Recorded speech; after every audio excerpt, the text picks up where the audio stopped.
I'm doing this in honor of my daughter, and I'm hoping that even if it saves one life, it's worth it.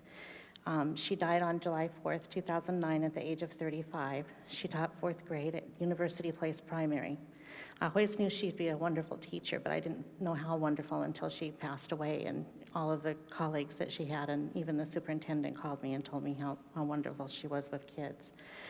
After she had finished teaching her year of school, she was teaching summer school, and at Multicare we were in the throes of getting all geared up for H1N1 and the vaccine coming. It wasn't there yet, and we didn't know when it was coming. And she was had come to my house. We were having a late Father's Day party for my brother and for my son-in-law, and all of a sudden she just became very sick, and it just hit her like within minutes. And she was having a great time and laughing, and then all of a sudden she was getting on my bed with a pillow and a blanket, and it was probably about 85 in my house. So she felt so sick so fast that she couldn't even drive herself home. She was coming back to my house that following Wednesday because she was going to have, or Tuesday night, because she was going to have carpal tunnel surgery on her right hand. And she taught school Monday and Tuesday, came to my house Tuesday night. We went for her surgery on Wednesday. And when we got there, she wasn't feeling real well, but she never said that she was feeling very sick. And they took her temperature and her pulse ox and everything, and when they did, her pulse ox was in the upper 80s. She had a temperature. I can't remember now what it was, but she still wanted to go through with the surgery. Of course, the anesthesiologist and the RN listened to her lungs. They were completely clear, no fluid at all. But they weren't really in favor of the surgery. The surgeon came in, said he didn't want to, and she said that she'd waited for so long to have it because she wanted to do it after school was out, that she was going to have it then or not at all. So they went ahead and did it.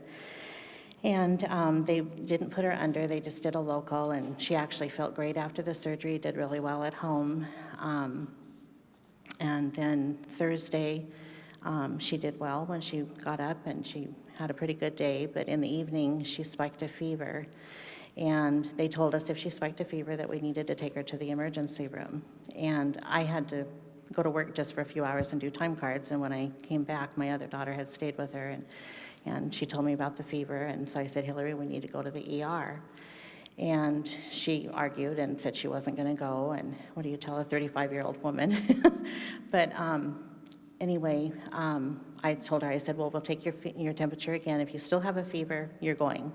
And if you don't have to go. It was gone. And I even took her twice. In the morning, she woke up on Friday and felt absolutely wonderful. She told me how great she felt, and she had a good day, but she did sleep quite a bit, but that wasn't unusual after teaching for 9 months. She oftentimes would sleep a long time. So then that evening, I went in to wake her up and check on her, and her lips were blue. It was about 8 o'clock. So I knew she wasn't getting enough air, and I made her sit up and try and take some deep breaths, and she tried to and couldn't, and she wasn't, it wasn't changing her lips at all. And so we went out in the living room, and I noticed she was a little unsteady, and so we went ahead and talked about going to the emergency room, and she didn't want to go. And my brother happened to call, and he had company for dinner. I could hear him in the background, but when I told him what was going on, he said, we'll be right over. So he and his wife came over and helped me take her to the ER, and then things happened so fast. They did an x-ray, and of course her lungs were completely full of fluid, and then they decided to take a CAT scan. Her O2 sats were in the 30s and 40s, and she was still even arguing when they said they were going to put her in the hospital. She said, no, I'm going home, and she stayed so clear, and that was one thing that was kind of amazing to me. But they took her down to do the CAT scan, and she wasn't able to breathe after they sat her back up, and probably because the fluid went up. I talked to the respiratory therapist about it, and they took her to ICU immediately, and then they went ahead and intubated her, and she arrested twice, and it just went from bad to worse. She